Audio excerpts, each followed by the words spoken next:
Hello, family out there. Welcome back to another episode of the Jimzetta Horror Show. And I hope you all are doing good. And of course, I'm your host, Jimzetta B. Horrors. I am Dende. And today we're just gonna be, let me say first, if this is your first time, please, we have a favor to ask of you. Kindly subscribe to this channel. Please help us, encourage us to keep doing what we're doing. We spend a lot of time, we spend a lot of resources. So please consider subscribing to our channel. Like this video and share it to your friends and families. And it might help some people, it might offend some people. But, truth be told, I love you. And today, without further ado, we're just going to be talking about at least 5 reasons why some immigrants, especially African immigrants, we're broke. Got my little notes that I'm going to be going by. And so number 1 reason, we live beyond our means. A lot of immigrants, a lot of us come to America and we forget where we come from. We get carried away by the few dollars that we make. And so we want to impress people back home. And so we start by just buying or just taking on credit all the fancy things that America has to offer. Because when you come here, it's a system that operates on credit. And so once you have a good job, you can afford to pay and you offer your first credit card. Some of us just go crazy. We just think it's okay. Oh, I can just spend this money up and I can just have fun, just buying and doing whatever, because we're not educated to these things. Where we come from, we don't deal with credit, so we don't know what it's like. So we just go ahead having fun and just buying and buying, especially the internet. Social media has made it worse that we just want to impress people back home. We want to prove something to people, something that we actually are not. Our livelihood is so bad, it's wrecked. A lot of immigrants live in America. I will tell you about America. A lot of immigrants in America live on a paycheck, what they call paycheck to Monday. That's what we live on. When we get paid on the weekend, before Monday, we're already broke. That's all we do. Because you pay the bills, you pay the credit and everything, and before time, you already broke again. Before the next pay period, you already broke again. And so we live paycheck to Monday. That's how we lived. Another reason why immigrants are broke abroad, our transfers. Money transfers is another reason. We transfer so much money back home, that it's unbelievable how much money the immigrants send back home. Our wire transfers, our money transfer is just so high to the extent that it's killing us. It's killing a lot of us. But the first thing, just like I said in my first point, because we try to prove to people on social media that we're living big, that we made it, that, we got this, we got that. And so, when people ask you, somebody say, oh, it's my 2-year-old birthday and I want to have a party like this and like that. You got to send that money because you've already tried to impress people back home. You try to prove that, oh, yeah, you've made it, you got this, and you got that. So, yeah, it's time for you to prove it. Send the money. And so, for this reason, the people back home, they themselves, they don't even feel like, oh, yeah, these people go through this, they go through that, they go through the order to be able to get this money. They don't have that thought like that because we don't make them to understand what we go through. We make them to feel like we just laying on beds of roses or we just sleeping in the bed with money and we just wake up with it. So even if somebody have a headache today, they're calling you abroad to send money for them to go buy Tylenol or for them to buy paracetamol to take. If somebody wants to go right from wherever they are to maybe a $20 distance, they're calling you to send them transportation to go there because we have made them to become so dependent on us instead of teaching them how to turn the little dollars we send to them into more money making machine. Or like somebody can say, make your dollars to get pregnant, have babies for you. We just make them to feel like, oh yeah, I got this, I got that, I can do this, I can do that. And so every little thing, they will call us because we put them under the pretense, we put them under the impression that we can afford all those things. That all the time they should call us because we want to be this big girl or big boy out there. We want to prove that we've made it. So people keep calling. Everybody's gonna call. And that's the thing about it. When one person call and you send it, the next person call, you have to send it. Because if you don't, now it becomes a problem that, oh, so this other person can call you and you give money, you're able to help them, but I'm asking you and now you can't even afford to help me. So yeah, it becomes a problem. So the circle just keep going and keep going and keeps going. And even if you can't afford it, you have to maybe go take a payday loan or something to be able to send it to them. The third reason here is that we don't work together. We we do not like to see one another improve. And so for this reason, if somebody saw that you were doing good, it kind of upset them, especially if you were doing a little better than they are. It kind of upset them, especially for people who have been here for a very long time. If you just came and you start making some strides in life, you start moving ahead because you came with a plan. You have a plan. So you come and you start working on that plan and you're making better of yourself and you're doing good, better than people you met here.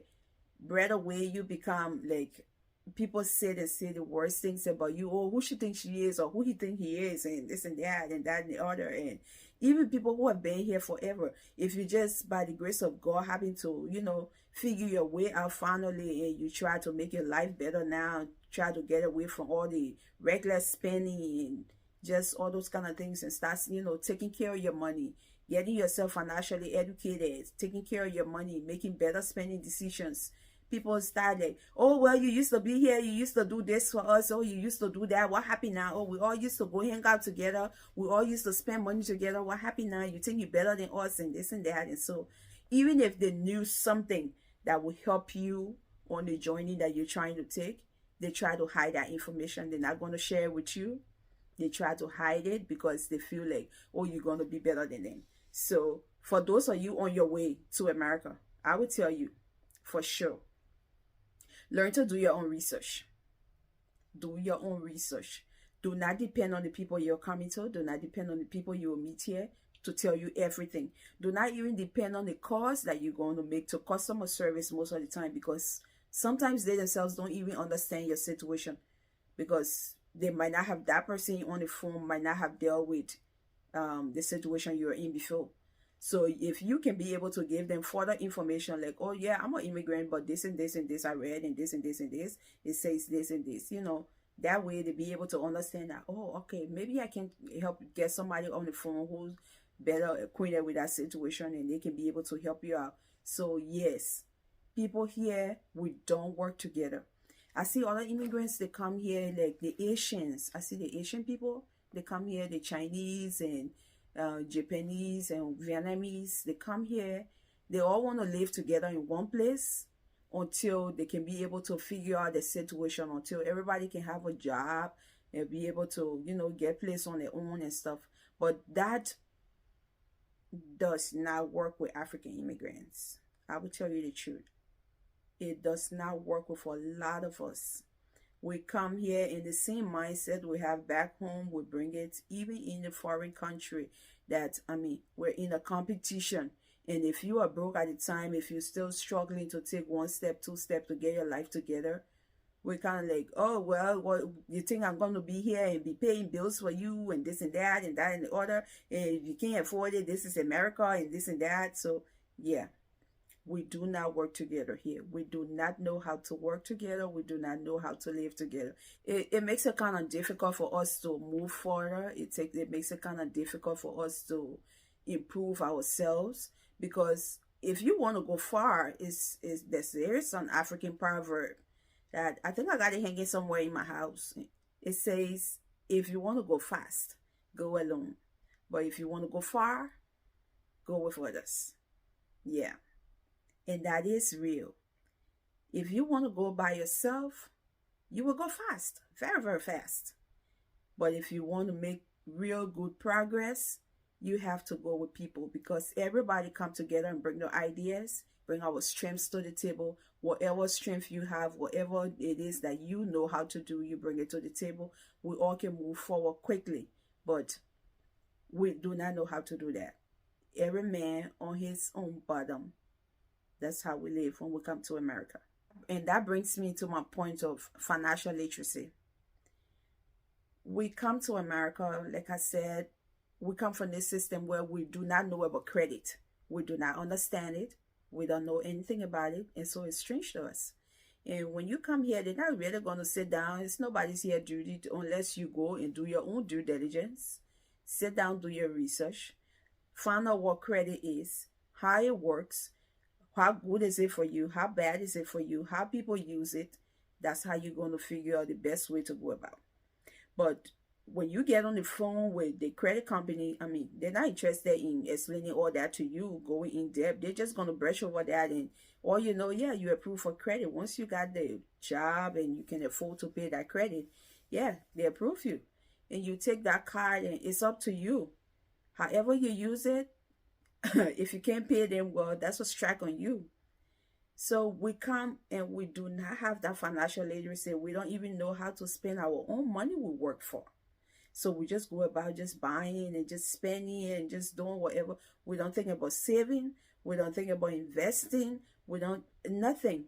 If something happens, God forbid, we got to put our GoFundMe, or maybe we go around in the communities, or our various communities. We have to, you know, contribute. Everybody have to contribute and this and that to take care of this person's hospital bill, or to take care of this person's burial, or to take care of this person's trouble.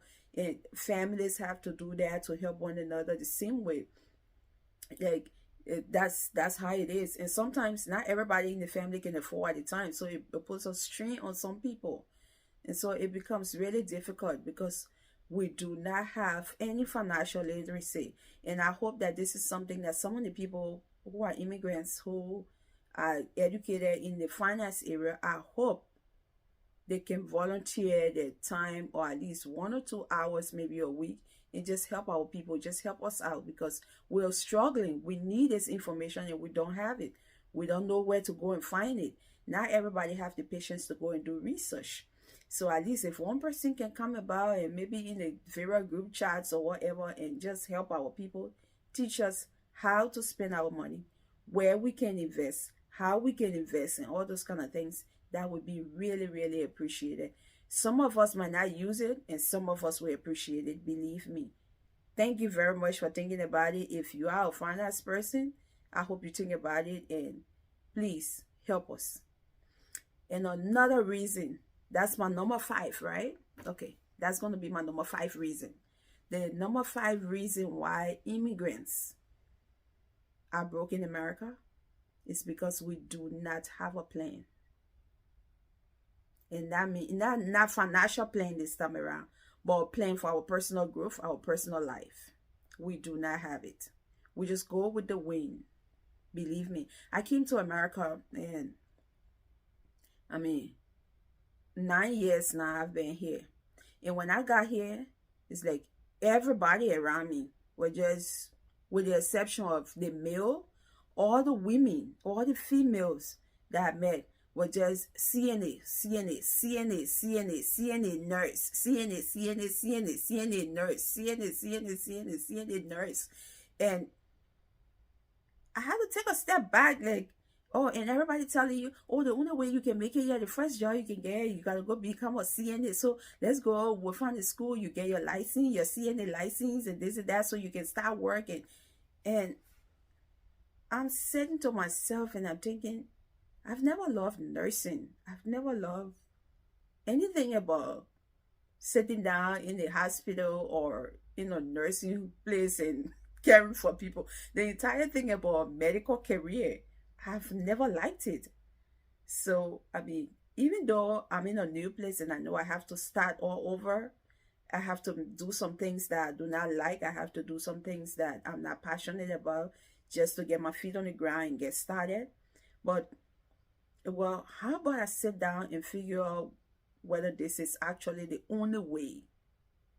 And so I sat down and, I made Google my big brother. I made Google my best friend. I'll go on Google and I would just Google anything. And then I came to realize that, what, CNA is not the only way. It's not the only way I can start life in America. If you cannot sit and, question some things that people say, oh, is there another route? Or you would just go with whatever people say. And that can be very dangerous because it leads you into doing things that you do not want, things that you don't have interest in. And so I always like to go my own way. I've always been that one who want to walk alone.